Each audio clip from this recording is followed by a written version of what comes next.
Meus caros, muito boa noite. Retomando as nossas atividades, gostaria de saber se vocês conseguem me ouvir para que a gente comece a nossa aula de número 12 sobre teoria geral do negócio jurídico, os artigos 104 seguintes do Código Civil. Conseguem me ouvir, por gentileza? Ótimo, Giovana, muito obrigado pela resposta. Eu vou começar a compartilhar minha tela com vocês e logo na sequência nós vamos dar início então à nossa aula. Tá? Um minutinho só, por gentileza.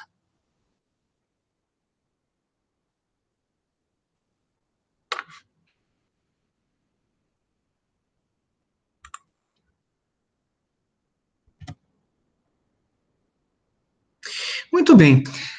Retomando então as nossas atividades, depois desse período de férias, eu espero que vocês tenham tido um período de descanso, de repouso. Nós vamos então retomar o nosso curso e dando início à análise do livro terceiro, da parte geral do Código Civil, o livro dos fatos jurídicos. Conforme vocês devem se recordar, no primeiro semestre nós dedicamos a nossa atenção, a partir da aula de número 5, à análise dos livros primeiro e segundo da parte geral do Código Civil. Nas aulas 1, 2 e 3, nós tivemos a ocasião de trabalhar alguns conceitos elementares, conceito de direito, a fenomenologia jurídica, e na aula de número 3 eu tive a ocasião de falar a respeito da evolução histórica do direito civil brasileiro, que é uma aula que muito me interessa, mas que não acaba sendo demandada nem pela OAB, nem pelos concursos para as principais carreiras jurídicas, de modo que a aula de número 3 não acaba sendo compulsoriamente exigida de vocês. Mas, antes de adentrar o Código Civil, na aula de número 4, nós falamos a respeito da Lei de Introdução às Normas do Direito Brasileiro, o Decreto-Lei 4657 de 42. E aí, a partir da aula de número 5, nós começamos a análise do Código Civil propriamente. Primeiro, cuidamos, nas aulas de número 5 a 10, de trabalhar os artigos 1º a 69, sobre as pessoas, a disciplina dos sujeitos de direito, pessoas naturais e pessoas jurídicas. E na última aula do nosso primeiro semestre, nós cuidamos do livro 2º da parte geral, artigos 70 a 103 do Código Civil, livro dos bens. Quando nós pensamos não apenas nas pessoas e nos bens, mas na relação que essas duas categorias têm com os fatos jurídicos que vão ocupar nossa atenção nesse segundo semestre, nós vamos perceber que essas três espécies de elementos estão correlacionados, estão reunidos, estão agregados naquilo que a gente costuma chamar de teoria geral da relação jurídica. Se eu retomar com vocês em jeito de união com as aulas do semestre passado, a pergunta que eu havia feito no primeiro encontro que nós tivemos, eu diria: a chuva cai lá fora é juridicamente relevante? E muitos de vocês acho que vão se lembrar que a resposta adequada me parece ser um sonoro depende. Não quero agora falar a respeito do porquê depende ou do porquê não depende. Agora, quando nós falamos que a chuva cai lá fora é potencialmente um fato jurídico, nós estamos a dizer que esse acontecimento será considerado como relevante para o direito, em tese, pois ele tem a aptidão de dar ensejo ao surgimento de relações jurídicas. Existem várias espécies de consequências relevantes para o direito, como, por exemplo, o fato de eu alcançar a maioridade quando completo 18 anos, uma mudança de estado, derivada de uma naturalização, por exemplo, eu era um estrangeiro, me torno nacional. Mas, no mais das vezes, a incidência das regras jurídicas vai produzir como resultado o surgimento de uma relação que vai unir sujeitos dentro de um determinado ordenamento. Então, quando, por exemplo, eu vou à loja de telefones celulares e, depois de eu ter pago uma importância em dinheiro, este celular me é entregue pelo vendedor, na verdade, o que se verifica? A oportunidade para a incidência da regra jurídica lá sobre a tradição, que vocês talvez tenham estudado com o professor Elcio, com o professor Helmut, no primeiro semestre, e vão estudar no terceiro ano com o professor Sérgio Iglesias, com o professor Marcelo Benac. Regra essa que determina que no momento que existe a entrega de um determinado bem com a intenção de alienação, de alienação, então aquele que recebe o bem se torna proprietário. E qual é a utilidade disso? No momento em que eu recebo esse telefone celular, me tornando eu proprietário deste bem, serei eu titular de um direito subjetivo, de uma prerrogativa que hei de exercitar contra todas as demais pessoas do mundo. Então, eu sou sujeito ativo nos termos do artigo 1228 do Código Civil, posso usar, posso fruir, posso dispor, posso reivindicar e posso, inclusive, possuir. este bem. Todas as demais pessoas do mundo, que não o proprietário, têm o dever de respeitar o meu direito de propriedade. De modo que estamos em relação, eu e cada um de vocês. Eu e uma pessoa que nunca vi na minha vida, que está lá do outro lado do mundo, mas que não pode ser considerada como proprietário. Então, naturalmente, estará no polo passivo dessa relação jurídica. Mas esta relação que se estabelece entre sujeitos, ela se refere a um dado objeto. No momento em que este celular cai no chão, o direito de propriedade que sobre ele impendia acaba se apagando completamente. Se o celular se espatifou, caput, o bendito do celular, e o direito de propriedade que o revestia agora deixa de existir. Então aquela relação que havia entre mim e todas as demais pessoas acaba sendo comprometida. Isto quer dizer que as relações jurídicas, muito embora se estabeleçam entre sujeitos, elas também fazem alusão a determinados objetos. E esses objetos, no caso da relação que eu mencionei a vocês, do direito de propriedade sobre o telefone celular, vai recair sobre um direito real que impende sobre uma coisa móvel, no caso, o telefone em questão. Então, nós já encontramos aqui nessa relação dois entes, pelo menos, subjetivos, um sujeito ativo e um sujeito passivo, e às vezes vários sujeitos passivos, como se verifica nos direitos de propriedade, nos direitos reais, e nós vamos encontrar um objeto que está entre esses sujeitos e normalmente acaba justificando o vínculo que existe entre aqueles. Pois bem, até aí nós temos os dois primeiros livros da parte geral do Código Civil. E onde está o bendito do livro terceiro, dos fatos jurídicos? Os fatos jurídicos se relacionam com essa relação jurídica porque eles não são elementos integrantes da relação. Os fatos jurídicos correspondem ao elemento causal. Graças à prática, à ocorrência de um fato jurídico, um liame, uma relação jurídica, aflora entre dois ou mais sujeitos de direito. Não houvesse a entrega deste bem com a intenção de alienação por parte do vendedor da loja de celulares para mim, e eu não me tornaria proprietário, não surgiria um vínculo entre mim de um lado, proprietário, titular de direito subjetivo, e todas as demais pessoas, titulares de deveres jurídicos, deveres comportamentais. Então, no momento em que ocorre uma chuva, e essa chuva é suficiente para levar o meu automóvel embora com a inundação, a ponto de eu perder o meu direito de propriedade, no momento em que essa chuva é considerada um fato juridicamente relevante, por que ela é considerada um fato juridicamente relevante? Porque ela tem o poder de extinguir uma relação que até então existia. Eu era proprietário do automóvel e no momento em que esse automóvel acaba perecendo por força da enchente, eu deixo de ser proprietário. E as pessoas que deveriam respeitar o meu direito de propriedade agora estão desvinculadas desse liame que as unia em relação à minha pessoa. Então, os fatos jurídicos também fazem parte da relação, não como uma parte constitutiva, mas como causa geradora dessa espécie de liame. Na verdade, existe um quarto elemento integrante da relação jurídica, que normalmente costuma ser abordado na chamada teoria geral da relação jurídica e que não está expressamente consagrado em texto de artigo da parte geral do Código 2002. Mas estava consagrado no artigo 75 do Código Civil Brasileiro de 1916. Esse quarto elemento é a chamada garantia.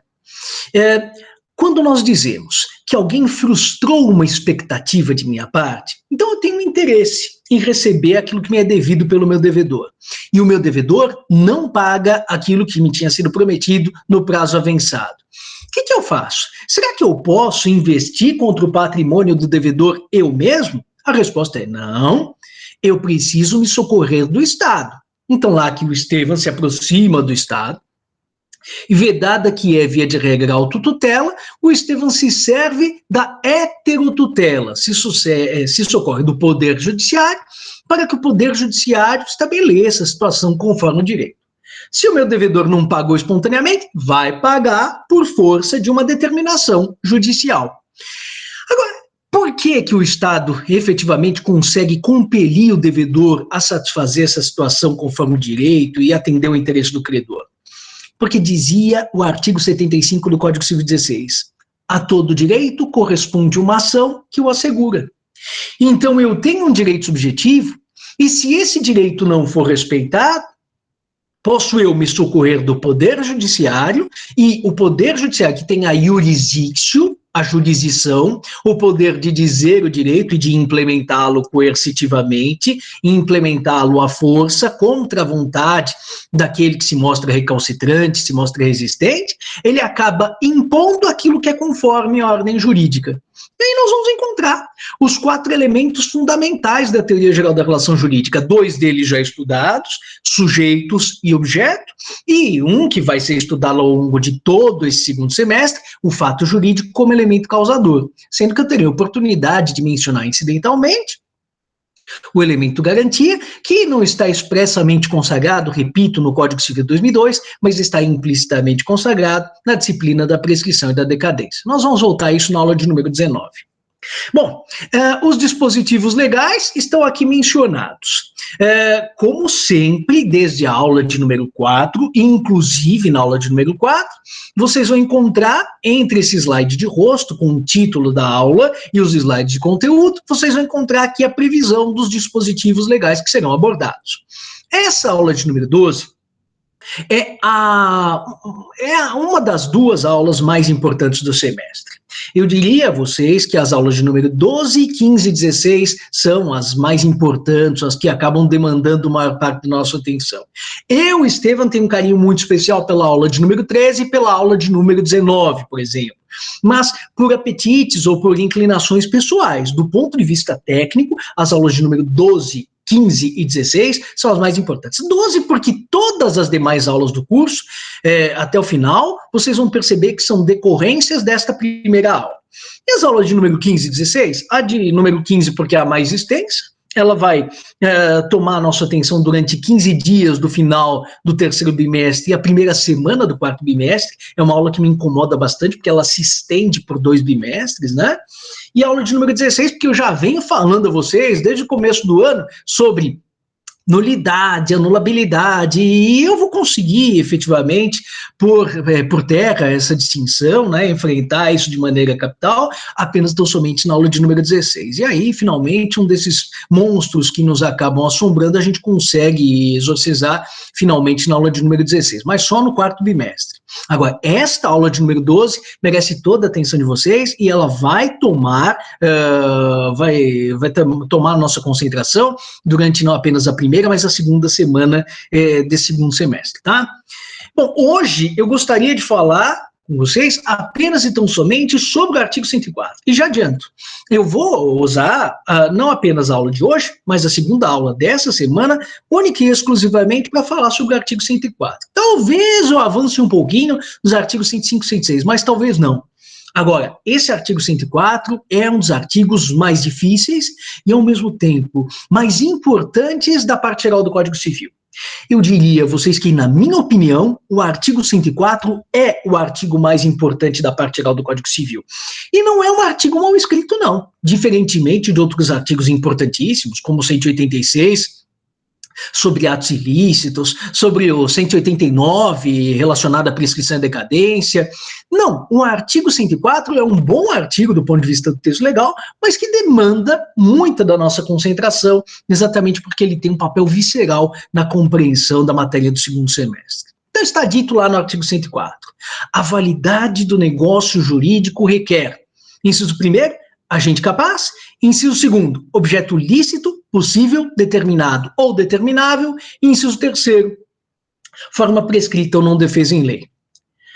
Quando se diz, no caput desse artigo 104, a validade do negócio jurídico, aí nós estamos diante de uma tecnologia, de uma terminologia jurídica bastante diferente daquela que era adotada pelo Código Civil de 1916. Isso é importante que fique bastante claro. Nós tivemos ocasião de, na aula de número 4, falar a respeito das chamadas fontes do direito. Então, eu quero conhecer o direito, eu posso conhecer no sistema da família romano-germano-canônica, graças ao compulsar da legislação. Mas posso conhecer também pela leitura da jurisprudência, da doutrina, dos princípios? Posso, mas a posição primordial ocupada pela legislação. No sistema anglo-americano é diferente, o precedente que tem essa posição de carro-chefe do direito objetivo. Bom, o que não quer dizer que no direito brasileiro da família romano-germano-canônica, as outras fontes não tenham também bastante importância. Tem. Agora, quando eu comparo o Código Civil atual, de 2002, ao Código Civil brasileiro de 1916, uma diferença muito grande acaba se estabelecendo do ponto de vista técnico. No Código Civil de 2002 se fala em negócio jurídico. No Código Civil de 16 só se falava em ato jurídico. Este Código Civil de 16, que não falava em negócio jurídico, ele vigorou entre nós até o começo do ano de 2003. Aí, alguns de vocês me diriam, quer dizer então, professor, que a categoria do negócio jurídico passou a fazer parte da nossa fraseologia tão somente no ano 2003, é isso? Eu diria, em termos de direito legislado, sim. No Código 16 não se fala em negócio jurídico. Mas qual é o problema?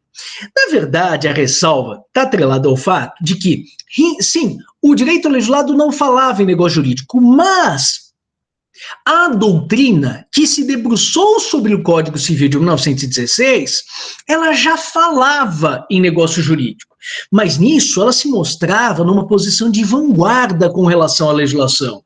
Vocês vão verificar que em alguns momentos nós precisamos, na temática das fontes, seguir o legislador. O legislador sempre precisa, nesses casos, o legislador precisa ir sempre adiante.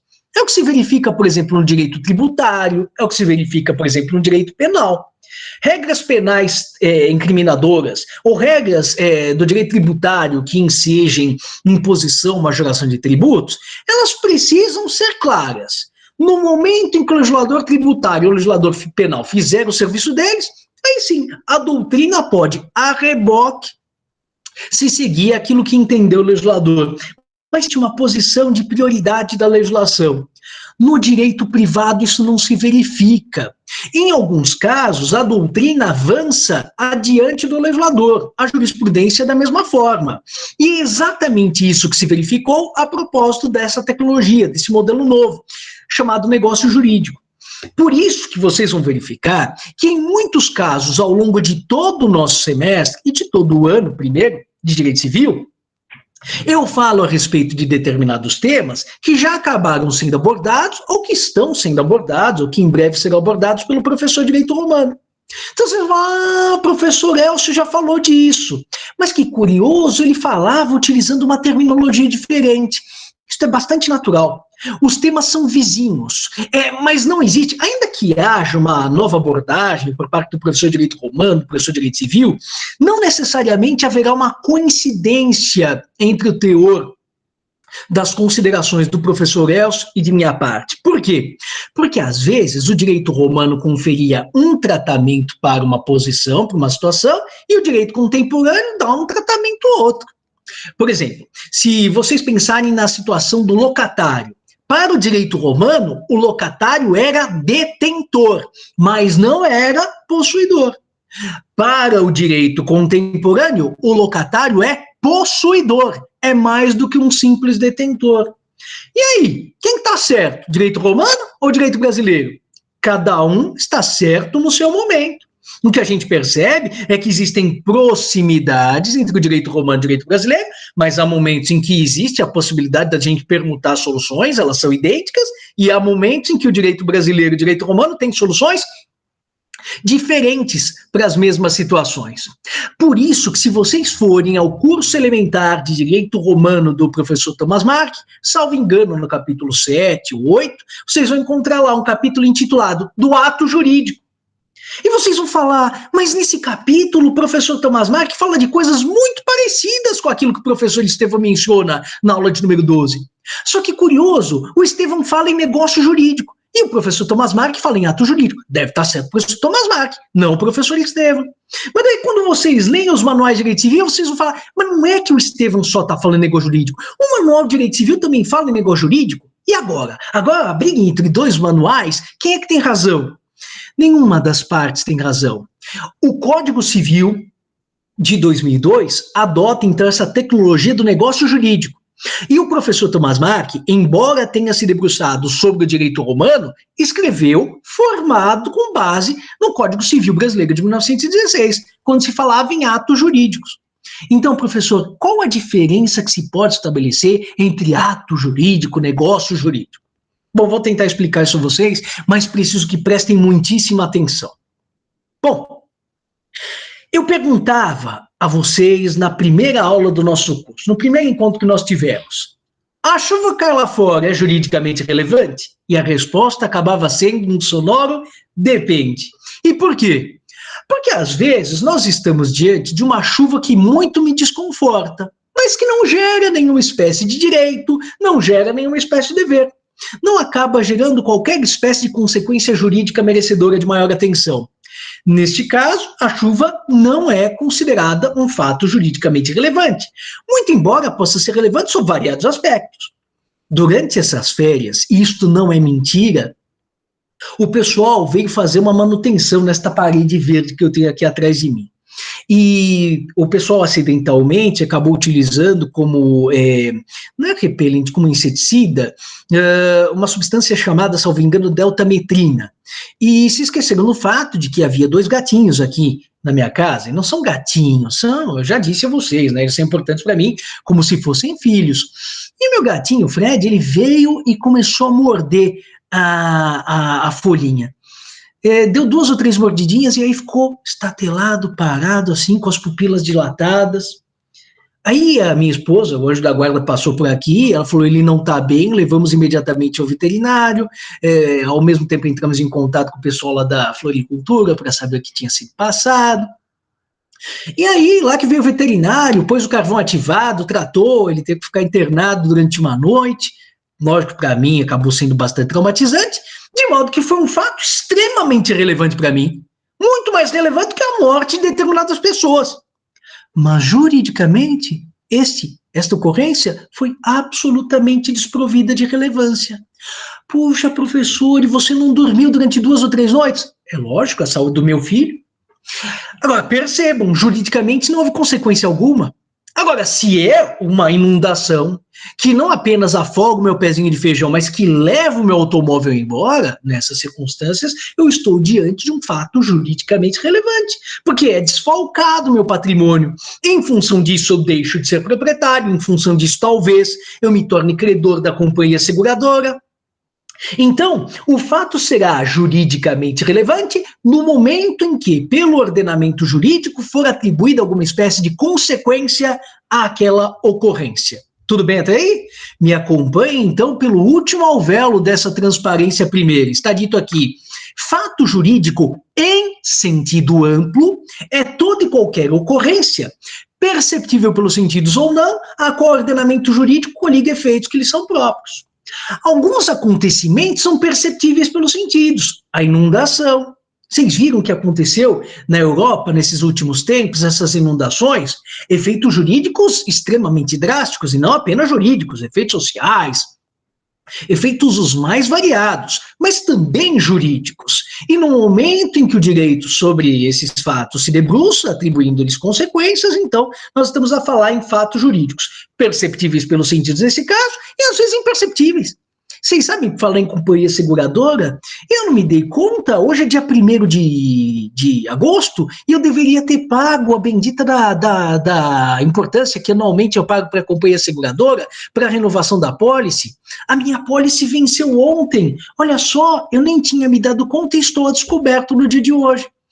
Não, às vezes não é perceptível o acontecimento pelos sentidos. Ele é perceptível única e exclusivamente pelo intelecto. Mas é juridicamente relevante porque no momento em que vence a apólice, eu estou desprovido da cobertura que de ordinário eu posso esperar daquela companhia. Então, esses acontecimentos às vezes são perceptíveis pelos sentidos, às vezes não são, mas são chamados fatos jurídicos porque alguma espécie de consequência relevante para o direito acaba sendo construída. Muito bem. Como é que se dá essa espécie de projeção e produção de efeitos jurídicos? Vocês devem se recordar que no segundo encontro que nós tivemos, ainda na aula de número 1, eu dizia, no primeiro encontro eu falava lá do artigo 121 do Código Penal, matar alguém. No segundo encontro a gente já estava falando a respeito de direito civil. Voltem lá as gravações, artigo 1238 do Código Civil, sobre uso capião. Eu dizia assim, está dito no artigo 1238 do Código, aquele que possuir contínua e incontestadamente com a intenção de ser dono, coisa passível de aquisição por uso capião, durante intervalo de 15 anos, tornar-se-á seu proprietário. Lá que está a regrinha do artigo 1238, à espera de algum emprego. Pode ser que nunca venha a ser empregada. Durante essas férias, eu acabei comprando alguns livros, eu gosto muito de comprar os livros, principalmente fazer as minhas pesquisas, os meus estudos, mas também acabei comprando algo que foi uma grande realização para mim, foi uma tal de uma caixinha de ferramentas. Vocês não têm ideia. A única cláusula pétrea para mim que existe de verdade é a lei de Murphy. Antes da caixinha de ferramentas, tudo se quebrava em casa. Foi só comprar uma caixinha de ferramentas e os defeitos aqui em casa deixaram de existir. Então, essa caixinha de ferramentas está lá guardada num depósitozinho que eu tenho aqui em casa, à espera de algum problema surgir, para que ela possa ser posta em uso pelo seu titular. Mas até agora, desde que eu adquiri, nada se quebrou, nenhum defeito surgiu para que venha a ser consertado. Não tem problema, pelo menos a caixinha está lá, cumprindo sua função de inibir os defeitos e acabarem acontecendo. Da mesma forma, assim como as ferramentas estão à espera do primeiro defeito, o artigo 1238 do Código Civil está lá, esperando, como se fosse aquele vigia de um prédio seguro que está simplesmente lá bocejando porque nada acontece durante a sua vigília da noite. Até que então aparece alguém que quer entrar no imóvel. Até que então alguém possui contínuo incontestadamente com a intenção de ser dono, coisa passível de aquisição por uso capião durante intervalo de exatos 15 anos. No momento em que se verifica no plano fenomênico exatamente aquilo que tinha sido previsto abstratamente pela norma jurídica, o que acontece? A tampa encontrou sua panela e a norma 1238 vai incidir. Tendo ela incidido sobre um dado da realidade, imediatamente esse suporte fático concreto, esse dado da realidade, será juridicizado, será transformado em fato jurídico. Por que ele será um fato jurídico? Porque ele terá a aptidão de gerar consequências para o direito. No mais das vezes, relações que se estabelecem entre sujeitos ativos e passivos e que se voltam a determinados objetos. Ora, essas espécies de acontecimentos, esses fatos jurídicos, vão ter a mais variada natureza. Para utilizar uma terminologia unificadora, nós poderíamos chamar esses acontecimentos de fatos jurídicos. É esse o nome, aliás, do livro 3º da parte geral do Código Civil.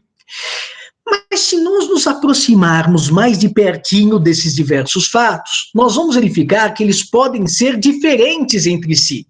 Eles têm algo que os aproxima e algo que os diferencia. Primeira diferença que se pode estabelecer já lhes foi apresentada na aula de número 1, não sei se vocês se recordam. Qual a primeira diferença que eu posso estabelecer entre um contrato celebrado entre mim, um de vocês, e a chuva cai lá fora e leva meu automóvel em uma inundação? É que no contrato celebrado entre mim e vocês, existe um comportamento humano. Chegamos a um acordo, externamos a nossa vontade. No caso da inundação, não. Trata-se de um evento, um acontecimento natural, inteiramente desvinculado da mão humana. Não existe nenhum comportamento humano que gera as consequências nesse caso. Pois bem, essa primeira diferença foi apresentada ainda na aula de número 1 e eu quero resgatá-la. Os fatos jurídicos em sentido amplo, eles se dividem em duas categorias fundamentais. De um lado, os eventos e de outro lado, as condutas. Os eventos são aqueles acontecimentos que não pressupõem nenhuma espécie de comportamento humano. Pode ser inundação, pode ser o terremoto, sem dúvida, os eventos da natureza. Mas também pode ser o quê? O simples passar do tempo, que acaba implicando no vencimento da apólice do contrato de seguro que se estabelece entre mim e a seguradora. Pode acontecer também no decurso do tempo que faz com que eu adquira 18 anos de idade e deixe de ser relativamente incapaz e me torne plenamente capaz. Pode acontecer de eu estar dando a minha aula e de repente eu começo a passar mal, meu coração aqui aperta e eu acabo morrendo. A minha morte corresponde a uma espécie de evento e não de conduta. E esses eventos serão chamados fatos jurídicos em sentido estrito. E por quê? Porque eles correspondem a uma espécie desse gênero mais amplo, chamado fato jurídico. Como é que eu diferencio na minha casa se tem um pai chamado Carlos e um filho chamado Carlos também? Bom, o pai vai ser chamado de Carlão e o filho de Carlinhos, é isso? Não, o pai vai ser chamado de Carlos e o filho vai ser chamado de Carlos II, de Carlos Filho, de Carlos Júnior, não é isso que a gente estudou na aula de número 5, com o nome? Da mesma forma, quando uma mesma terminologia é utilizada para designar o gênero e a espécie, nós costumamos dizer que eu terei um fato jurídico em sentido amplo naquele acontecimento, apto a gerar consequências para o direito, e fato jurídico em sentido estrito, aquele acontecimento que está inteiramente desvinculado da mão humana. E ao lado dos fatos jurídicos em sentido estrito, quando nós não estivermos a falar de eventos, mas sim de comportamentos humanos, aí nós falaremos em condutas. E essas condutas, genericamente, serão chamadas de atos jurídicos. Então, como é que a gente diferencia os fatos jurídicos, em sentido estrito, dos atos jurídicos? Os fatos jurídicos, em sentido estrito, não pressupõem nenhuma espécie de comportamento humano. Já os atos jurídicos pressupõem alguma sorte de comportamento humano, e os dois têm algo em comum, tanto os eventos da natureza ou eventos que estejam desatrelados da mão humana, como as condutas, sempre acabam gerando consequências juridicamente relevantes. Tudo fácil até aí. O único problema está no fato de que os fatos jurídicos em sentido estrito, esses acontecimentos desvinculados da mão humana, eles podem ser ordinários ou extraordinários. O que é um fato jurídico extraordinário? Ah, professor, é aquele de grandes proporções, aquela inundação que se verificou na Alemanha é extraordinário. Agora, a morte de uma pessoa acaba sendo um acontecimento ordinário, porque não afeta a vida de muita gente, não? Não. Cuidado. Os acontecimentos serão ordinários quando eles forem previsíveis. Já os acontecimentos serão chamados de extraordinários quando eles forem imprevisíveis, inesperados. Então, uma chuva no período das monções, por mais que tenha proporções bastante destrutivas, bastante amplas, trágicas, é considerado um evento ordinário, porque nós sabemos que de tempos em tempos elas acabarão acontecendo. Já a morte de uma pessoa, embora não tenha grande impacto na vida de quem quer que seja, por se tratar de um indivíduo isolado, ainda assim acabará sendo considerada como um acontecimento extraordinário, um acontecimento inesperado. Então, por favor, não confundam ordinariedade e extraordinariedade com as dimensões que determinado acontecimento vai ter. Não, mas sim com a sua previsibilidade, com a sua imprevisibilidade. Olha que interessante. Sobre esses fatos jurídicos em sentido estrito, eu acabei de falar tudo aquilo que eu tinha a falar. Eu vou voltar a falar deles ao longo do ano? Não. E os professores de direito civil dos próximos anos vão falar desses fatos jurídicos em sentido estrito? Eu acredito que vão mencioná-los incidentalmente. Então tá lá o professor de Direito Civil 3, Direito das Coisas, vai falar, olha, quando um rio acaba se deslocando no seu curso, nós temos um fato em sentido estrito. Mas ele não vai entrar em grandes polêmicas mais. Quando o professor de Direito das Sucessões, o professor Rodrigo, no 5º ano, fala, olha, o Estevão morreu, abriu sua sucessão, nós não vamos aqui polemizar a respeito dos fatos jurídicos em sentido estrito. É uma categoria bastante simples, poderíamos dizer assim. Já os atos jurídicos, não. Os comportamentos humanos aptos a gerarem consequências relevantes para o direito, eles acabam sendo um pouco mais complexos.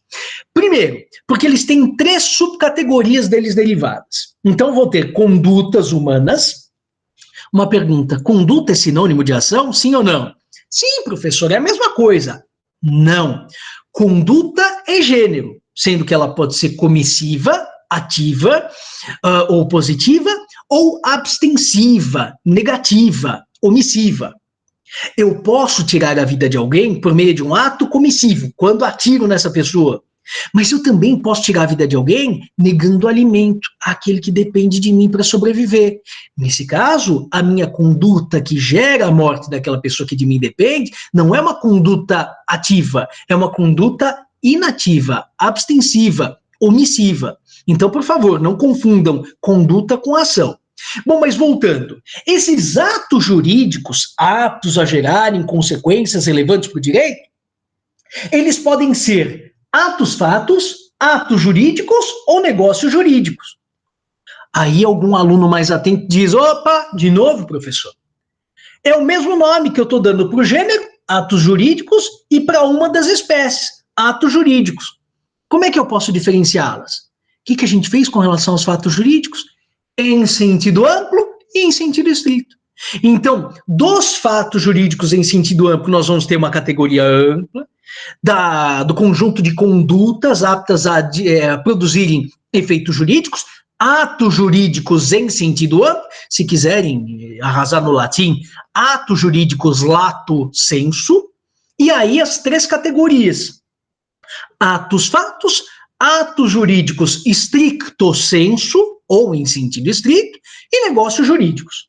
Eu aqui prefiro muito mais que utilizem em língua portuguesa, mas eu próprio vou lançar mão da expressão latina. Volta e meia eu vou falar lato sensu, stricto sensu. Agora, por favor, fiquem à vontade para utilizar a expressão que lhes parecer mais adequada, e eu recomendo que utilizem a língua portuguesa propriamente, evitem as expressões latinas. Mas se quiserem, não há problema algum, ao contrário, eu as utilizo. Tá, professor, e como é que eu diferencio os atos-fatos, os atos jurídicos em sentido estrito e os negócios jurídicos? Bom, tem algo de comum entre essas três categorias. Todas pressupõem um comportamento humano que vai gerar desdobramentos juridicamente relevantes. Mas nos atos-fatos, nós estamos diante de uma situação bastante sui generis. Durante essas férias, vamos imaginar que eu tenha ido para minha fazenda no Mato Grosso do Sul. Pô, professor, você foi viajar? Não, na verdade fiquei as férias inteiras aqui na faculdade trabalhando. Mas vamos supor que lá nos meus sonhos tivesse eu ido para minha fazenda. Eu também não tenho fazenda no Mato Grosso do Sul, mas vamos supor que no meu exemplo tivesse. E quem ia para a sua fazenda no Mato Grosso do Sul? Bom, já que eu estou imaginando as férias, estou imaginando a fazenda, vou imaginar também o meu filho Andrezinho. Lá que estou eu com meu filho imaginário Andrezinho na minha fazenda. Lá que chegamos. E o Andrezinho diz, papai, vamos jogar bola? Aí eu olho e falo, Andrezinho, papai já tem 43 anos, papai já tá no bico do corpo, fiz uma viagem longa hoje. Vamos fazer o seguinte, amanhã o papai joga bola com você. Agora, faz o seguinte, pega este baldinho e estas pazinhas e vai cavocar lá no quintal. Aí o Andrezinho diz, mas cavocar quanto e até quando? Aí eu falo, vai cavocando. Cuidado, faz uma bordinha bem arredondada do buraco e no momento em que você encontrar um chinesinho do outro lado, você vem chamar o papai, tá bom? Pergunta o nome dele e vem contar pro papai. Lá que tô eu, deitado, na minha poltrona mole, tentando pegar no sono, quando de repente, papai, papai, eu, puta que pariu, o Andrezinho veio, deve ter achado um corpo. Alguém enterrou um cadáver e o Andrezinho acabou encontrando, aquele maníaco que estava lá circulando pelo centro-oeste, deve ter passado pela fazenda e enterrado um cadáver. Eis que então o Andrezinho diz, eu falo, pois não, filho, o que foi? Ele, olha só o que eu encontrei. Eu penso, deve ser um corpo. Quando de repente eu vejo que o Andrezinho encontrou um balde de ouro com moedas de ouro nele contidas. E aí o que me vem à mente? Imediatamente é o que você estudava com o professor Alcio Madeira, deve ter estudado. Achado de tesouro é invenção. Aquele que encontrar objeto oculto e raro, cujo proprietário ou possuidor desconheça quem venha a ser, se torna seu legítimo proprietário. Então, o Andrezinho achou um tesouro, invenção? Ora, mas aí nós temos duas situações diferentes, eu quero que vocês opinem. Num cenário como esse, o Andrezinho encontra o tesouro, pergunta, será que imediatamente quando o Andrezinho encontra o tesouro ele se torna seu proprietário? Ou, tendo o Andrezinho menos de 16 anos de idade, tendo 8 anos, ele precisa que o seu representante legal esteja ao seu lado para que ele se torne proprietário daquele objeto valioso. O que vocês acham? Ele precisa do representante legal, sim ou não? Não.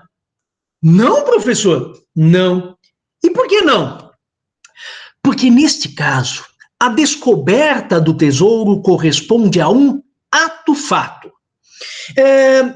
Vejam, quando eu estava dando aula no ensino presencial, e nós vamos voltar agora, estou vendo, está amadurecendo o ensino presencial, mas eu costumava brincar com os meus alunos dizendo o seguinte, Olha, quando eu estiver sem óculos, estou falando no mundo fenomênico. Quando eu estiver com os meus óculos, estou falando do mundo jurídico.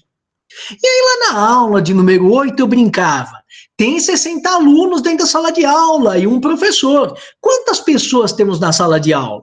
Eu não é preciso ser um grande matemático. 60 alunos mais um professor, 61 pessoas. Porque eu estou sem os meus óculos. Mas daí eu colocava os óculos e ia fazer a pergunta: quantas pessoas temos em sala de aula? E aí os alunos diziam, 61 pessoas. Eu dizia, não, 60 alunos e um professor, 61 pessoas naturais, mais a Faculdade de Direito de São Bernardo do Campo, pessoa jurídica. Não tem existência perceptível pelos sentidos, mas tem uma existência jurídica, não é isso? Da mesma forma, quando o Andrezinho encontra aquele tesouro, do ponto de vista fenomênico, um ser humano agiu. Mas, juridicamente, este comportamento do Andrezinho será recebido como se puro fato fosse. É como se o Andrezinho fosse uma força da natureza. Ele se tornará proprietário bastando para tanto que ele ache, que ele encontre aquele tesouro. Não será necessário discernimento, não será necessário consciência, não será necessária vontade direcionada a um determinado fim. Eu peço a vocês que leiam, por gentileza, o artigo 1264 do Código Civil para a próxima aula. E procurem nesse 1264 o verbo utilizado pelo legislador. E vocês verão que, nesse caso, o representante legal do Andrezinho não precisa estar ao lado dele, não. Aliás, vamos supor que ele já tenha se cansado de cavar os buracos. Ele fala, papai, quero fazer outra coisa, vamos jogar bola? Eu falo, não. Instala o videogame? Eu falo, não, é muito difícil, tem 25 mil fios nesse videogame. Vamos fazer o seguinte, Andrezinho, brincadeiras mais raiz. Trouxe aqui uma resma de papel chamequinho e lápis de cor para você se divertir. Você vai brincar de desenhar ele. No celular, não, dá aqui esta porra de celular, joga o celular fora. Você vai brincar com papel e lápis de cor. E o Andrezinho vai lá. Aquele menino é pior do que o ministro do Meio Ambiente. Ele consegue destruir 500 folhas de papel chamequinho em questão de meia hora. Ele é um destruidor de papel. As árvores são desrespeitadas por aquela criança. Enquanto ele está lá desenhando e pintando, eis que acontece aquilo que eu sempre desejei nas minhas férias. Qual é o sonho de consumo do Estevão em suas férias? Visita. Puxa vida! Qual não é a minha alegria em receber visita na minha casa, principalmente durante as férias? Eu que estava lá só de calça de pijama, recebendo então uma visita. Olha que veio meu amigo, que é diretor do Museu Guggenheim em Nova York. Oi, Estevão, tudo bem? Aí eu, que alegria revê-lo. E ele entra na minha sala e diz, meu Deus, que desenhos são esses? Aí eu falo, olha, fulano, você não apareceu, não avisou que ia aparecer? Por sinal, aliás, compareça sempre quando for convidado, né? Mas já que você já chegou, eu não sabia que você vinha, então, se eu soubesse, tinha dado um tapa aqui na casa, tinha organizado tudo para poder recebê-lo. Agora, eu vou organizar tudo agora, me desculpe. Eu falo, não tem que pedir desculpa de nada. Eu estou aqui observando esses desenhos maravilhosos. Quem é o gênio que produziu essas obras? Eu começo a rir e falo, gênio não, o Andrezinho, meu filho. Ele pintou essas obras aqui, são desenhos infantis. Ele diz, desenho infantil porque você é um ignorante, Estevão. Isso são obras valiosíssimas. É o futuro da arte. É um novo Picasso, esse menino. Aí eu olho e falo, sério? Aí ele fala, sim. Pergunto a vocês, no momento em que o Andrezinho solta o papel e solta o lápis de cor daquele papel, terminou o seu desenho, pergunto, será que automaticamente ele se tornou titular dos direitos autorais sobre aquela obra? Ou será que ele precisa que o seu representante legal, no caso seu pai, esteja presente para que ele se torne titular dos direitos de autor sobre a obra? Da mesma forma como no achado do baldinho de ouro. No que diz respeito a essa criação intelectual do Andrezinho, eu pedi a vocês a leitura não do 1264, mas agora do artigo 1269 do Código Civil. Vocês vão ver que o Andrezinho pega os papéis que pertencem ao seu pai e os lápis de cor que pertencem ao seu pai e dá a essa matéria-prima uma conformação inteiramente nova. mas à custa do trabalho e da engenhosidade e da criação artística do Andrezinho. E no momento em que ele termina a sua criação intelectual, ele se torna titular dos direitos autorais, independentemente da participação do seu pai. Olha que coisa! E, aliás, eu devo ter dado a vocês um exemplo na aula de número 11, logo nos primeiros 4 slides. Eu dizia assim: se eu estou na rodovia Anchieta, no meio de um congestionamento, e tem um sujeito parado na minha frente que arremessa nervosamente o celular no canteiro central, aquele sujeito que arremessa o telefone celular praticou uma derelicção. Lembram-se? Res derelicta? O que é a res derelicta? É a coisa abandonada. Foi arremessado o celular, antes do arremesso ele tinha dono, depois do arremesso deixou de tê-lo. Aí uma criança que vinha vendendo amendoins e que acaba lançando mão e se assenhoreando daquele celular, imediatamente se torna proprietária do aparelho. Não, professor, mas era uma criança com menos de 16 anos, ela precisava ser representada. Se tivesse mais 16, menos 18 anos, o adolescente precisava ser assistido, é isso? Não. Eu vou pedir a vocês mais também a leitura do artigo 1263 do Código Civil.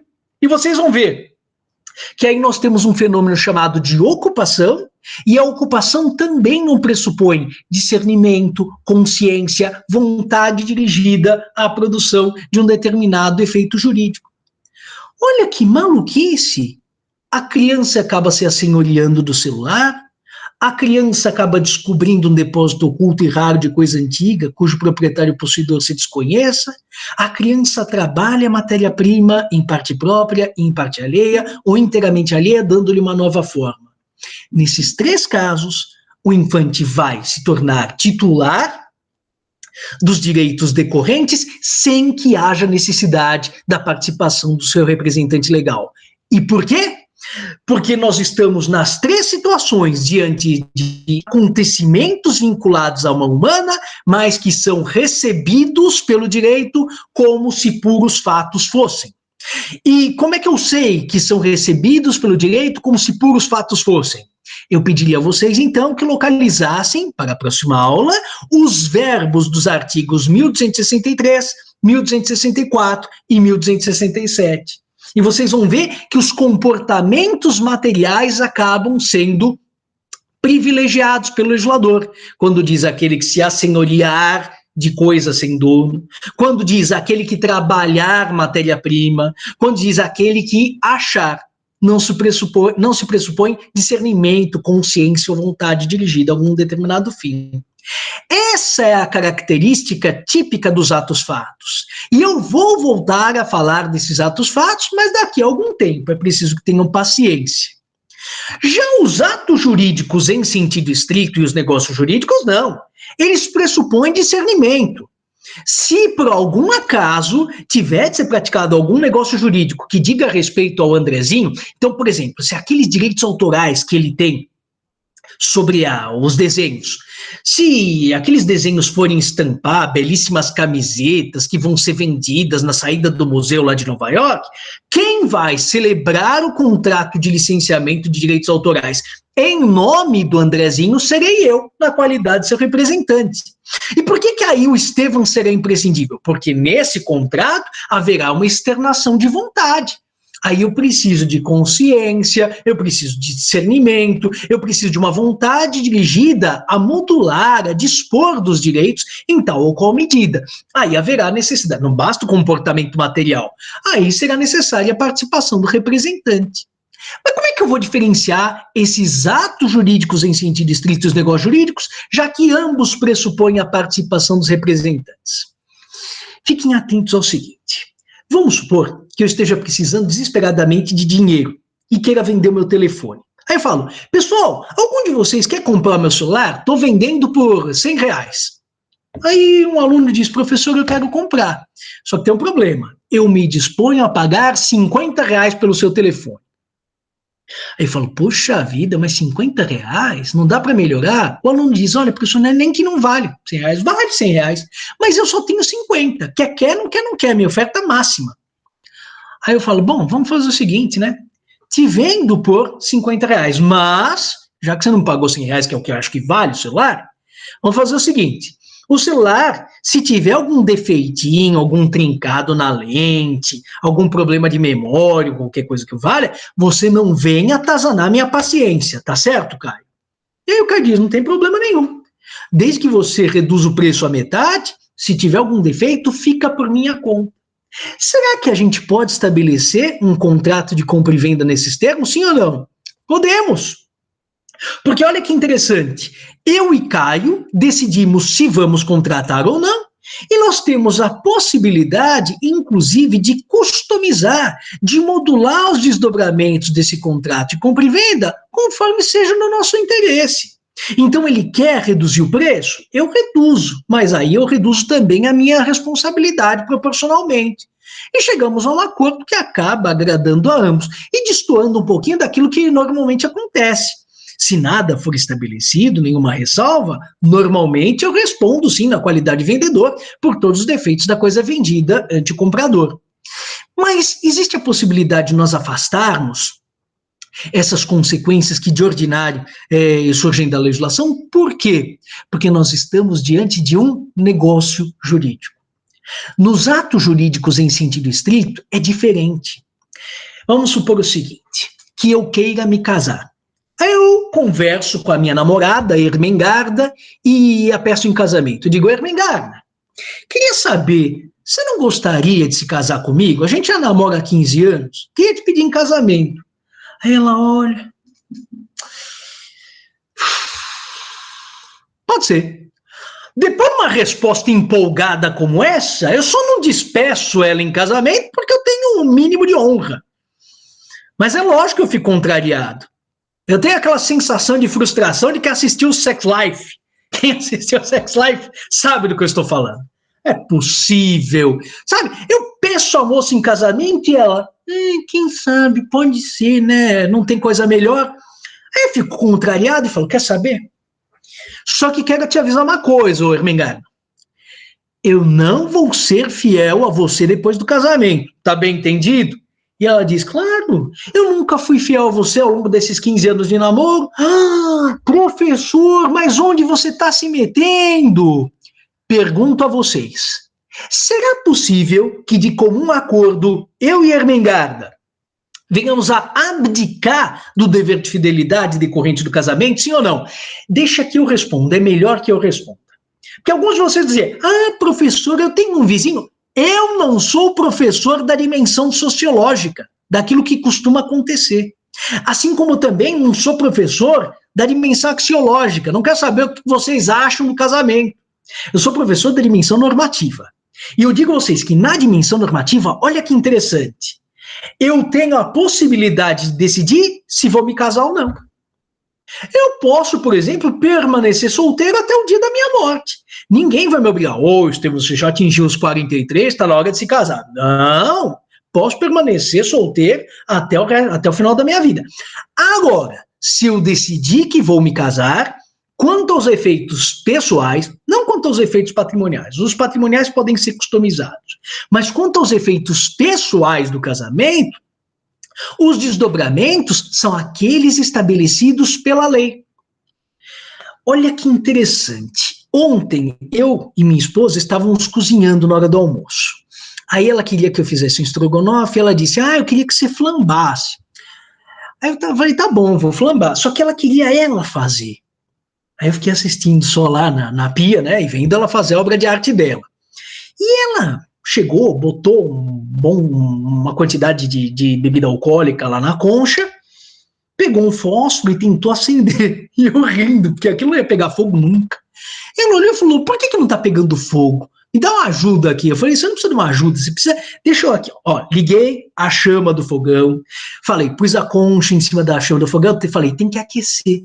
Se você não puser para aquecer, não dá fogo. Não adianta, pode colocar a caixa de fósforo inteira aí que não vai pegar fogo. Ela falou, é? Falei, você precisa criar um clima propício para que a reação se produza. Lembram-se das reações químicas? De um lado eu tinha reagentes e do outro lado eu tinha produtos. Para que os reagentes interajam entre si, eu preciso de uma substância catalisadora. Quando a gente coloca o catalisador, aí os reagentes interagem entre si e se transformam nos produtos. É como se eu fosse um cupido. Eu preciso aproximar os dois pretendentes, que não se conhecem, e aí no momento que dá match entre os pretendentes, aí é a força da natureza. Eu não preciso fazer mais nada. Da mesma forma, com aquela bendita daquela cumbuca, daquela concha cheia de conhaque. No momento em que ela se aquece a uma determinada temperatura, o fogo é incontrolável. Não adianta falar, só pega fogo em metade do conhaque. Não, começou a pegar fogo, vai pegar fogo até o álcool inteiro ficar sendo consumido. Percebem? Eu consigo controlar se a reação vai se produzir ou não. Mas uma vez desencadeada, os seus efeitos são incontroláveis por mim. No que diz respeito aos atos jurídicos em sentido estrito, é a mesma coisa. Eu decido se me caso ou não, mas tomada a decisão no sentido de me casar, os efeitos derivam da lei e não da minha vontade. No caso dos negócios jurídicos, a vontade vai mais longe. Ela decide não apenas se eu caso, se eu faço um testamento ou não, mas decide, inclusive, quais serão as cláusulas daquele testamento.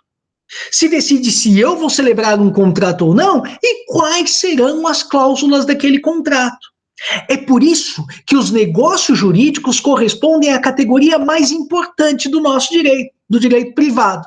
Então, assim, nós vamos encontrar as 4 categorias fundamentais. Os fatos jurídicos em sentido estrito, de que eu falei e não falarei mais.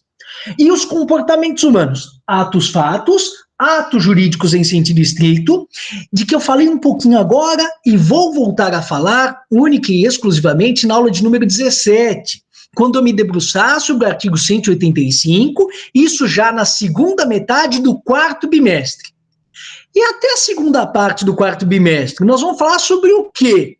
Sobre a Covid? Não, nós vamos falar a respeito dos negócios jurídicos. Essa categoria corresponde à mais importante e àquela que mais bate às portas do Poder Judiciário, demandando dos operadores de direito uma tecnologia jurídica um pouco mais bem desenvolvida. Então, nós vamos nos debruçar quase que única e exclusivamente ao longo do do terceiro bimestre e do começo do 4º bimestre, vamos nos ocupar quase que exclusivamente dos chamados negócios jurídicos, em que as pessoas precisam ter discernimento, consciência, vontade livre, dirigida a determinados fins estes que serão modulados de acordo com a vontade dos interessados. E, é claro, observados determinados limites estabelecidos pelo próprio direito. E está aí exatamente, na existência desses limites estabelecidos pelo direito, a distinção entre os conceitos de autonomia privada e autonomia da vontade. Se vocês forem aos manuais de direito civil, alguns deles se apresentam como sendo moderníssimos, que foram editados em 2021. Alguns deles vão falar ainda hoje em autonomia da vontade. Professor, mas não são expressões sinônimas? Autonomia da vontade, autonomia privada? Não, a meu ver, não. E como é que nós poderemos diferenciar essas expressões?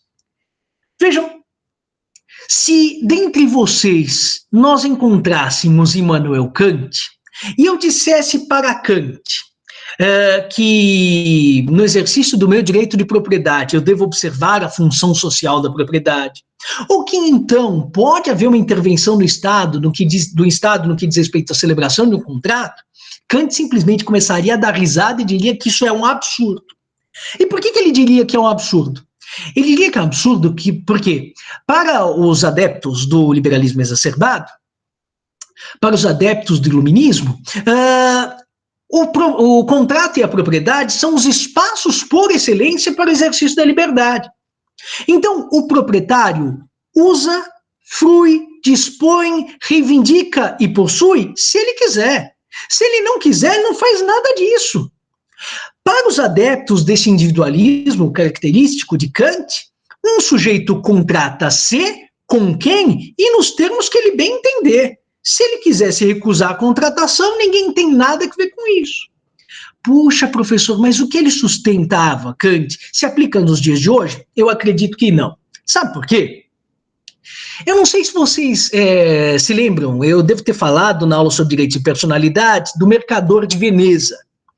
No Mercador de Veneza, existe uma passagem em que Antônio, o mercador, oferece em garantia de uma dívida contraída por Bassanio, em relação a Shylock, o emprestador de dinheiro. Ele contrai uma dívida e o Antônio oferece em garantia 1 libra de carne do seu próprio corpo.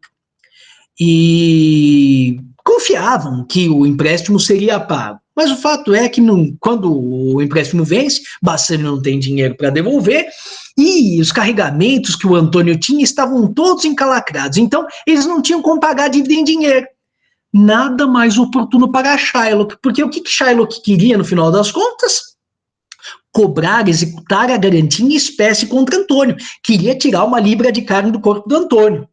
E o que aconteceu, professor? Sei lá, tratem de ler O Mercador de Veneza. Mas o fato é que uma situação bastante parecida também ocorre no Alto da Compadecida, um exemplo de intertextualidade. O Ariano Suassuna fala do personagem lá, o Chicó, que vai oferecer uma tirinha de carne do próprio corpo em garantia de uma determinada obrigação. E lá, é executada essa garantia? Não sei, vão a Ariano Suassuna. Mas o que eu posso dizer a vocês é que hoje não se poderia oferecer em garantia de uma dívida uma parte do próprio corpo, mas não é nem oferecer em garantia de uma dívida. Eu devo ter dado a vocês o exemplo daquele filme do Denzel Washington, Um Ato de Coragem. Se um pai quiser doar para o seu filho o seu coração, para que seja feito um transplante, o direito civil dirá que esse tipo de ato de disposição é inadmissível. Moralmente haverá gente batendo palma e dizendo, mas que ato de abnegação! Esse sujeito merecia uma estátua de bronze, merecia ter sua memória venerada durante décadas. Mas o direito civil dirá que esse ato não é de se admitir. Por quê? Porque a liberdade que nós temos hoje é uma liberdade circunscrita, é uma liberdade restringida, limitada. Se, entre os adeptos do individualismo, eu poderia exercitar a minha liberdade sem nenhuma espécie de limite, liberdade compreendida enquanto autonomia da vontade, hoje a nossa liberdade é restrita, é contingenciada, é regrada. E por isso, no que diz respeito aos direitos de personalidade, nós dizemos que eles são indisponíveis, são inalienáveis, são intransmissíveis, e todos aqueles ins que vocês estudaram na aula de número 6. Então, a autonomia da vontade, hoje, não me parece mais um conceito admissível, e sim a autonomia privada, liberdade, mas com determinadas espécies de restrições impostas pelas normas cogentes. Uma pergunta que eu gostaria de fazer e pediria pesquisa a vocês. Olha, eu passei a leitura dos artigos, um 263, um 264 e um 267. Se vocês vão ler ou não, eu não sei, eu espero que leiam, mas não vou cobrá-los. Isso vocês vão estudar com o professor de Lei das Coisas no 3º ano. Uma coisa que eu vou cobrá-los nas próximas aulas é o seguinte: será que negócio jurídico e contrato são expressões sinônimas? Trocando em miúdos, todo contrato é um negócio jurídico?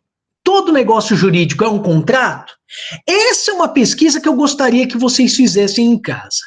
Professor, e como que a gente consegue diferenciar essas expressões, se é que diferença existe? Eu vou dar uma dica a vocês.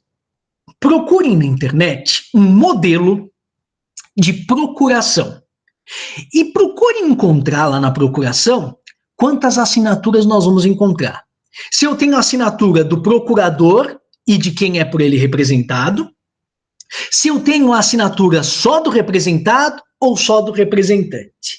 Na resposta a essa pergunta, nós vamos encontrar uma espécie de dica da diferença que se pode estabelecer entre negócio jurídico e contrato. Podem ter tranquilidade que nas próximas aulas eu vou explorar essa diferença com vocês. Mas aí, quero que vocês façam essa pesquisa, essa investigação para mim. Diferença entre negócio jurídico e contrato. Se todo contrato é um negócio jurídico, se todo negócio jurídico é um contrato, tá bom? Aqui vejam, para que serve, segundo o alvéolo dessa transparência, para que servem os negócios jurídicos, os atos jurídicos, os fatos jurídicos? Eles podem servir para a aquisição de direitos, para o resguardo ou tutela, para a proteção de direitos, para a modificação subjetiva, para a modificação objetiva de uma relação ou para a extinção de direitos subjetivos. Vamos tentar explicar isso. O Estevão está aqui dando aula para vocês quando de repente ele morre. No momento da minha morte, os meus herdeiros vão receber o meu patrimônio. Se eu tenho um herdeiro só, o meu herdeiro vai receber todos os meus bens deixados para ele. Ele herda, ele adquire, aquisição, adquire o quê? Uma universalidade, adquire um todo. E nesse caso, adquire gratuitamente, porque não tem que pagar nada em contrapartida. Agora, se eu acabo deixando para um dos meus sucessores apenas e tão somente um automóvel, nesse caso nós estamos diante de uma aquisição a título singular. Então, os fatos jurídicos, eles podem viabilizar a aquisição de direitos em caráter singular ou em caráter universal. Universal quando são vários bens, singular quando se trata de um bem só. Pode ser uma aquisição onerosa ou gratuita. Quando eu vendo para alguém um objeto, a aquisição é onerosa. Eu transfiro o celular para alguém e esta pessoa que comprou o celular acaba me pagando uma importância em contrapartida. Agora, se em lugar de vender eu estou doando o celular para a pessoa, aí nós estamos diante de uma aquisição gratuita. Por quê? Eu transfiro a propriedade do celular e não recebo absolutamente nada em contrapartida.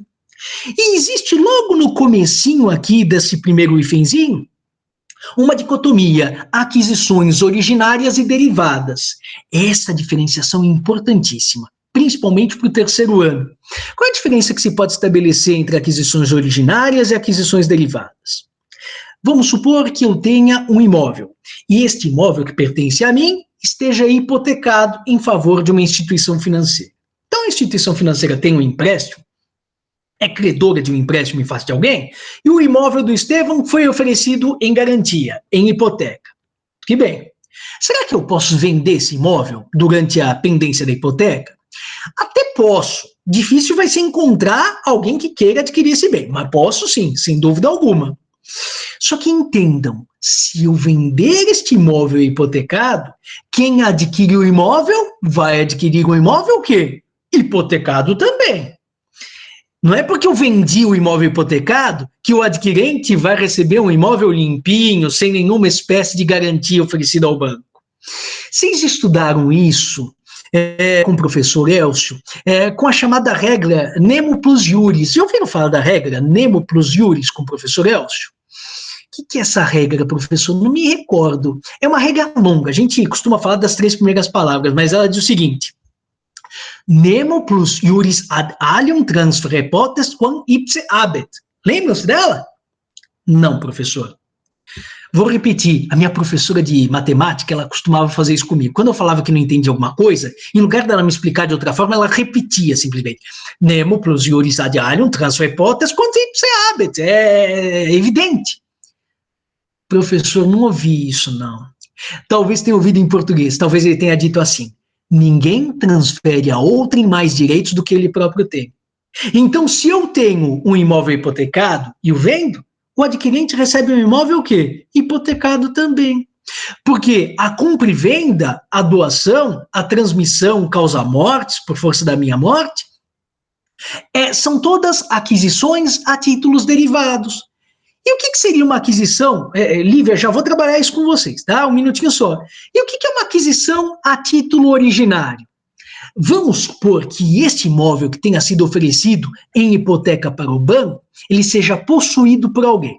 Então está lá o Estevão, possuindo contínua, incontestadamente, com a intenção de ser dono, um determinado bem passivo de aquisição por usucapião durante um intervalo de 15 anos. Se o Estevão possuiu tempo suficiente para adquirir por usucapião, será que eu vou usucapir um imóvel com ou sem a hipoteca? Nesse caso, o meu direito será um direito expurgado da hipoteca. E por quê, professor? Porque o meu direito, enquanto prescribente, enquanto usucapiente, enquanto novo proprietário, é autônomo em relação ao direito do proprietário anterior, que acabou sendo desfalcado pelo usucapião. A usucapião é, portanto, uma forma de aquisição originária, em que os direitos de quem perde e de quem ganha são independentes entre si. Os fatos jurídicos podem servir também para o resguardo, para a tutela de posições jurídicas. E aqui eu pediria a vocês que me ajudassem na combinação que vocês estudaram em matemática lá no ensino médio, lembram-se? Olha aqui, ó, tá dito no segundo hífenzinho, resguardo preventivo repressivo, judicial extrajudicial. Vamos combinar. Resguardo preventivo judicial e preventivo extrajudicial. O que seria um resguardo preventivo judicial? Vamos supor que eu tenha um devedor, e esse devedor seja devedor de um crédito que vai vencer tão somente no próximo dia 10. O que significa isso? Que até o dia 10 eu não posso atormentar a figura do devedor. Até o dia 10 eu tenho que me segurar, embora esteja desesperado para receber aquele dinheiro, e tenho que aguardar que ele pague.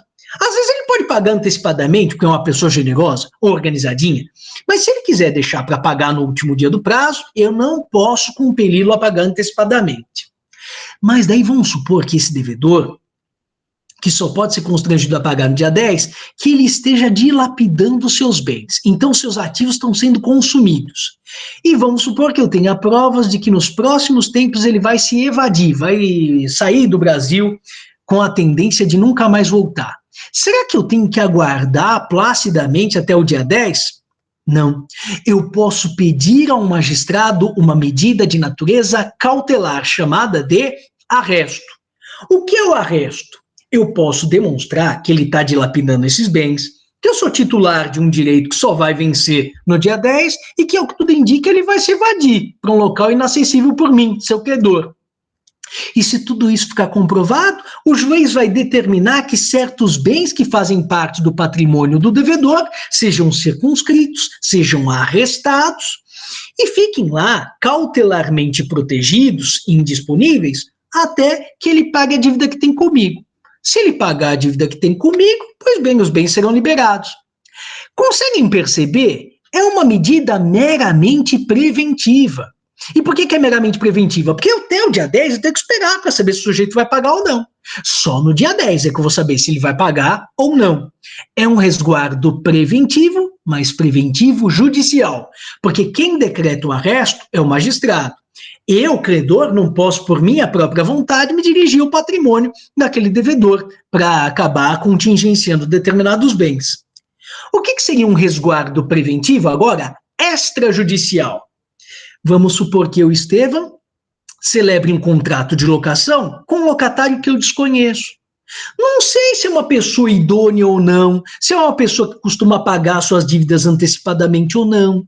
Então eu acabo exigindo um fiador. Agora, é possível que, sendo o locatário um excelente pagador, é possível que toda a locação transcorra sem que o fiador venha a ser incomodado. É uma prevenção. E nesse caso, eu preciso me socorrer de uma ação judicial para conseguir um fiador? Não, é uma tutela preventiva extrajudicial. Na tutela ou resguardo repressivo, nós estamos diante daquilo que não é uma simples elucubração, uma especulação, algo que pode acontecer. Não, nós estamos diante de uma violação caracterizada. Então, o devedor, que tinha que pagar no dia 10, passar dia 10, dia 15, ainda não pagou. Aí eu falo, bom, então agora eu vou propor uma ação judicial, se esse cara não me paga quando interpelado, para evitar que ocorra a prescrição. Para evitar que o meu direito acabe sendo consumido, acabe sendo atingido em função da minha inércia, acabe sendo mutilado, então eu proponho uma ação judicial, porque afinal eu quero receber. É um resguardo? Eu estou evitando a prescrição, mas é um resguardo repressivo, porque ele já se mostrou inadimplente, mas é judicial porque eu preciso propor uma ação judicial para tanto. Um exemplo de resguardo repressivo extrajudicial.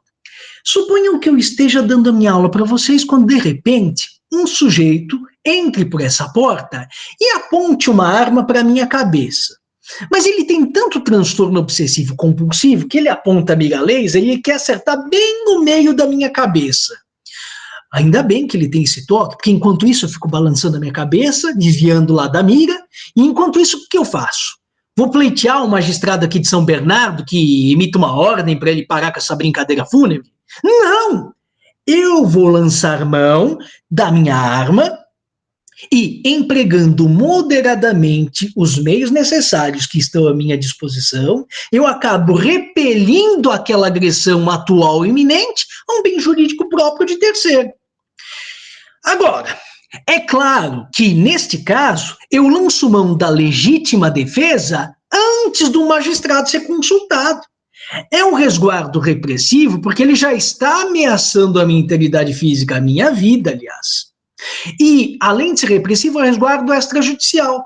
Porque haverá, sim, um controle extra, um controle do magistrado, um controle judicial, para saber se houve excesso ou não. Porque, por exemplo, se ele me ameaça com uma bazuca e eu acabo repelindo com um revólver, houve legítima defesa. Agora, se ele me ameaça com um canivetinho de cortar bala e eu acabo dando 10 tiros nele e utilizando a cabeça dele para um ritual satânico, é claro que ficou caracterizado o excesso. Então, há reações e reações, né? Então, será necessário um controle do judiciário, um controle jurisdicional, para saber se houve excesso ou não. Aliás, aquela apresentadora de televisão, Ana Hickman, o seu cunhado a salvou de um agressor e acabou desferindo tiros contra esse agressor, né? E toda a polêmica que se estabeleceu nesse caso se circunscrevia com relação à caracterização ou não de um excesso na legítima defesa. Então, o assunto é interessantíssimo, só que o controle feito pelo judiciário é um controle a posteriori. Por isso que se fala em resguardo repressivo, porque já existe o ataque à minha vida, mas extrajudicial, porque o controle do judiciário é feito a posteriori. Também pode servir o ato, o fato jurídico, o negócio jurídico, para modificação dos termos subjetivos ou objetivos de uma relação. Então é assim, eu estou precisando desesperadamente de dinheiro, só que só vou receber meu salário no próximo dia 15. Aí eu falo para o professor Marcelo Koch isso, e ele diz, Estevão, eu te antecipo metade do que você vai receber no dia 15, só que daí, quem vai receber na tesouraria da faculdade no dia 15 não será você, serei eu. Tudo bem? Eu falo, ótimo, Marcelo, não tem problema. Me dá metade do que eu tenho para receber, você fica com a diferença. Ótimo, você lucra e eu consigo pagar as minhas contas. Neste caso, no dia 15, um crédito que ordinariamente seria meu, terá mudado o seu titular graças a uma sessão praticada por mim em favor do professor Marcelo. Houve uma modificação do credor naquela relação, uma modificação subjetiva, graças ao contrato estabelecido entre mim e o professor Marcelo. Outro exemplo, celebro um contrato com o professor Elcio Madeira. Falo, professor Elcio, quero a coleção do Pontes Miranda, Tratado de Direito Privado. E o professor Elcio me a vende. Só que daí, antes de efetuar a entrega, ele conversa com a esposa dele, a professora Eliane, e diz, não, o Tratado Pontes Miranda eu vou usar para uma pesquisa. Vê com o Estevão se ele não aceita alguma outra obra. E o Elcio vem e fala comigo, Estevão, você não aceita um outro manual, o Paulo de Lacerda, por exemplo, do Manual do Código Civil 16? Aí eu falo, não, tudo bem, pode ser assim. Nesse caso, nós acabamos, por meio de um acordo superveniente, modificando não a relação, não a compra e venda. Existe ainda assim uma compra e venda entre mim e o professor Elcio, o preço é o mesmo, só que nós mudamos o objeto vendido. Uma modificação objetiva. Um ato ou fato jurídico pode dar ensejo, inclusive, à extinção de uma relação e de um direito subjetivo. Quando eu devo a importância de R$1.000 de condomínio e eu pago os R$1.000 que eram por mim devidos, referentes ao mês de agosto de 2021, efetuado o pagamento, o direito do condomínio a receber se extingue imediatamente. Com relação às relações que importam e alienação, aliás, é muito curioso. Porque, por exemplo, eu vou às Casas Bahia comprar um televisor e no momento em que o televisor me é entregue, eles não apenas deixam de ser meus devedores, se extingue o meu direito de crédito com relação à loja de departamento, mas, além disso, existe uma circulação de propriedade. Aquilo que pertence à loja passa a pertencer a mim. Então, os fatos jurídicos, eles podem servir para aquisição, conservação, modificação objetiva, modificação subjetiva ou extinção de direitos. E para encerrar essa nossa conversa de hoje, eu gostaria de fazer uma diferença aqui entre 4 categorias inconfundíveis entre si: expectativa de direito, direito eventual, direito futuro e direito adquirido. Matheus, já vou também solucionar a sua dúvida, na medida do possível, assim como a da Lívia, deixa eu só antes falar a respeito dessas 4 categorias fundamentais. O que é uma expectativa de direito? Na expectativa de direito, não existe sequer início de formação do suporte fático que vai viabilizar a incidência de uma regra jurídica. Outro dia eu estava na academia fazendo exercício, eu não gosto muito de fazer exercício, daí eu estava assistindo televisão para me distrair um pouquinho. Estava lá passando uma novela. E aí um sujeito perguntava para o outro na novela, o que é que você faz? Aí o sujeito dizia, eu sou herdeiro do fulano de tal. Eu quase comecei a gargalhar, falei, não existe essa profissão herdeiro do fulano de tal.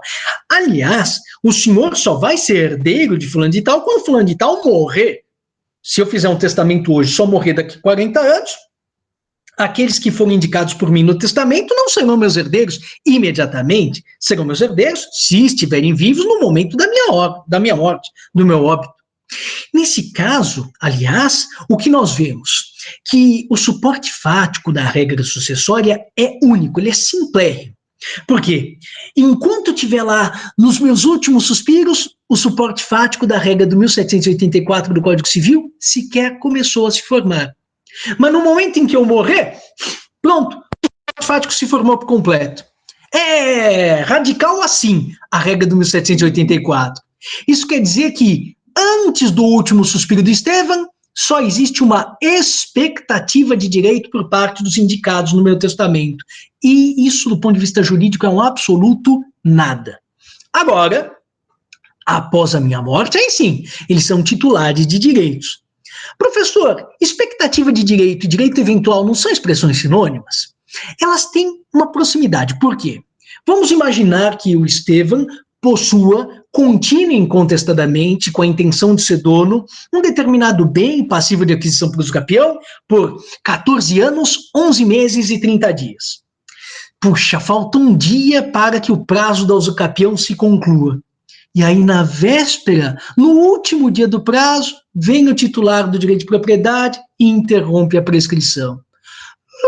Puxa vida, professor, o que vai acontecer?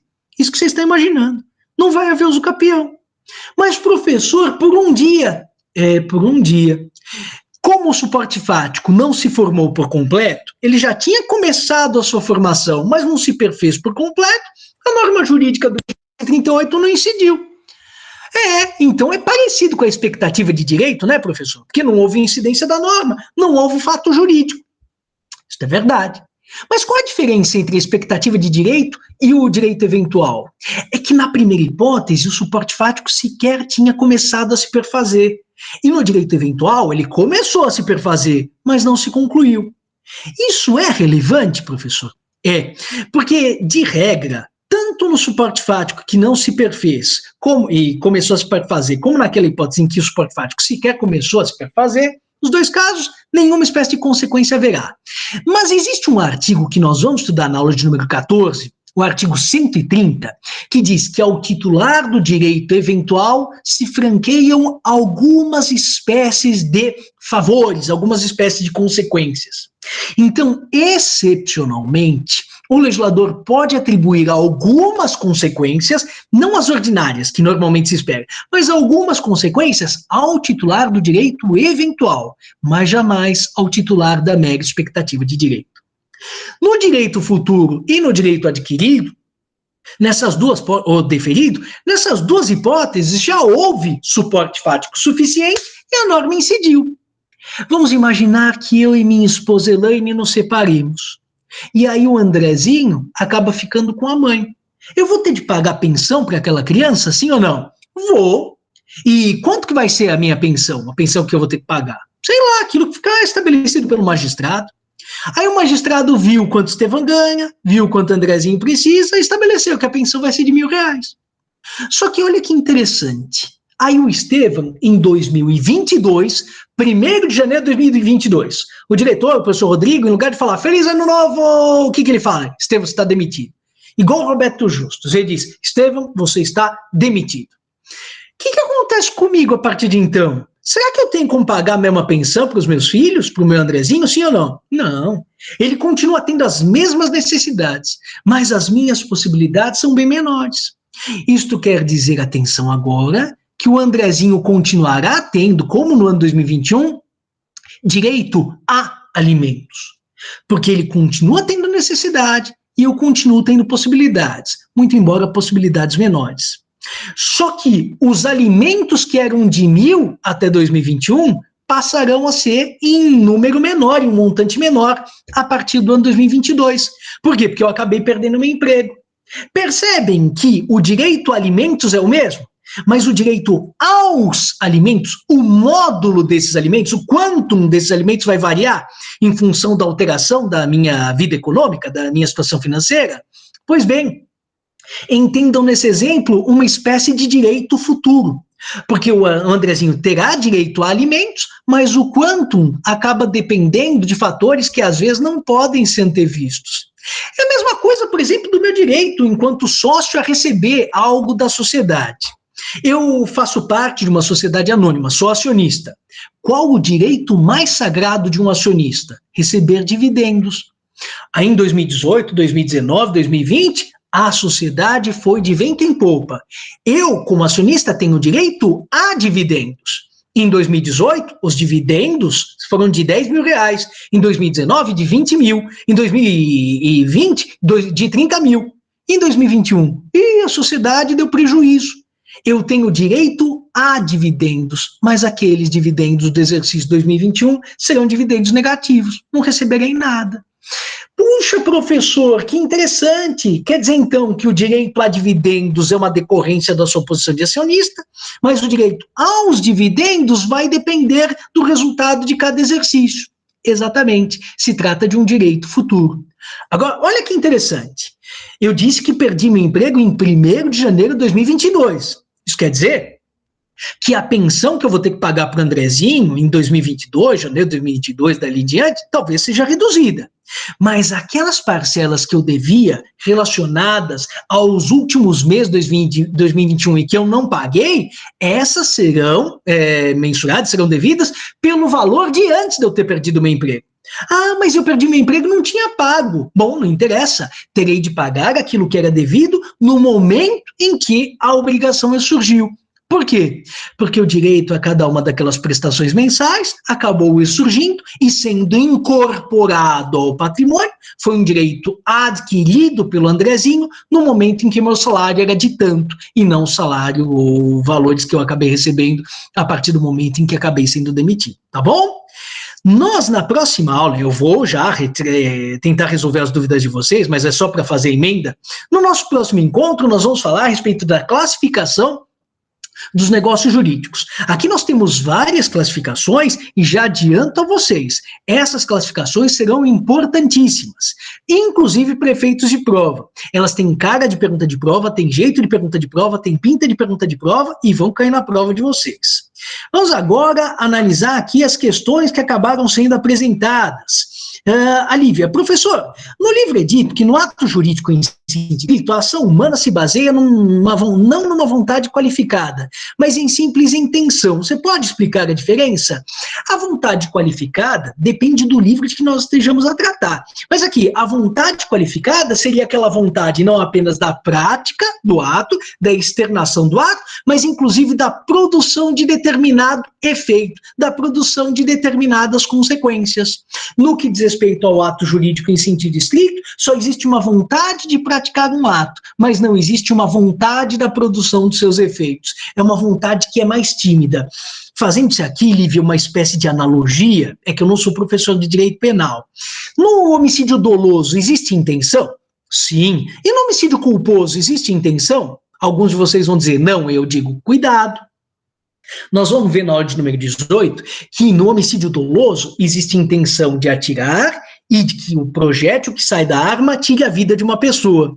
Já no que diz respeito ao homicídio culposo, existe sim intenção de atirar, só que não existe a intenção de que aquele tiro provoque a morte de alguém. Eu simplesmente dei um tiro pro alto para que as pessoas fizessem silêncio, e aquele projétil bateu no teto, bateu no chão, ricocheteou e atingiu uma pessoa. Eu fui causador daquela morte? Claro que sim. Houve intenção de minha parte de atirar? Sim. Mas aí o resultado morte acabou se devendo à minha inobservância de um dever de cuidado objetivo, graças à minha imprudência. Então nós poderíamos dizer aqui que há uma vontade qualificada quando eu quero não apenas praticar o ato, mas quero praticar o ato para atingir determinados efeitos. No que diz respeito ao ato jurídico em sentido estrito, eu simplesmente quero praticar o ato. Acho que ficou mais claro. Se ficou mais claro, depois me dê um toque, tá? Ah, pois não. Matheus, professor, o senhor pode me explicar novamente o resguardo repressivo extrajudicial no final da aula? Claro, Matheus. O resguardo repressivo extrajudicial é aquele que se verifica quando já houve uma ameaça a um bem jurídico, já houve uma violação. O sujeito estava apontando para mim e não atirou. Se ele tivesse atirado e o Estevão estivesse morto, não haveria como reagir, né? Mas ele não está simplesmente conjecturando, vou matar o Estevão. Ele já ameaça o meu bem jurídico e antes dele atirar, eu acabo agindo, eu acabo repelindo essa agressão. Não sei se vocês se lembram das aulas, acho que da professora Poliana, em teoria, em introdução ao processo de solução de conflitos. Via de regra, se veda a autotutela, a justiça de mão própria, mas em alguns casos, o legislador expressamente permite que eu faça valer os meus interesses, que eu não me socorra do Poder Judiciário num primeiro momento. Então, aí inverte a ordem. Eu satisfaço os meus interesses e depois da satisfação, o Judiciário vai verificar se eu acabei incorrendo em excesso ou não. Se vocês tiverem curiosidade, deem uma lidinha, salvo engano, o artigo 1210, parágrafo 1º do Código Civil, o de esforço necessário. Quando existe um ataque à minha posse, às vezes, eu posso retaliar, eu posso defender a minha posse antes de me socorrer do Poder Judiciário. É uma hipótese outra, assim como a legítima defesa, em que eu lanço mão do chamado resguardo repressivo, porque já houve um ataque direcionado à minha esfera jurídica, mas extrajudicial. Não porque o Poder Judiciário não venha a ser consultado, mas ele não é consultado antes, ele é ouvido posteriormente. Tá bom, Matheus? Não sei se ficou mais claro. E a Vivian pergunta, professor, não entendi a diferença entre resguardo repressivo e preventivo. Já aproveitando a resposta para o Matheus, né? No resguardo preventivo, eu estou protegendo a minha posição jurídica, ainda que ela não tenha ainda sido atingida. Então, quando eu estou diante de uma hipótese de inadimplemento por parte de um locatário, no momento em que eu celebro um contrato de locação e eu demando um fiador, mesmo que ele diga, não, mas eu não sou um locatário sério, eu não atrasei nenhuma dívida até hoje na minha vida, eu falo, que bom que o senhor nunca atrasou uma dívida na sua vida, mas eu só vou celebrar o contrato de locação se eu contar com um fiador. Não me é suficiente a sua cara de bom pagador, eu quero uma garantia. Nesse caso, nós estamos diante de um resguardo, de uma garantia anterior, preventiva, que ainda não tem por caracterizado qualquer espécie de ato ilícito. No resguardo repressivo, não. Alguém já praticou um ato ilícito, ou pelo menos já adota comportamentos materiais que deixam claro que esse ataque ao bem jurídico vai se caracterizar. Tá bom? Ficou tudo certo, Matheus? Então tá bom. Vivian, não sei se consegui esclarecer. Bom, então tá jóia. Bom, de toda forma, era isso que eu gostaria de falar com vocês hoje, e no próximo encontro que nós vamos ter, nós vamos então falar da classificação desses negócios jurídicos. Eu agradeço muito pela atenção de vocês, e nos encontramos então numa próxima oportunidade. Um grande abraço, pessoal, e até mais. Boa noite, obrigada.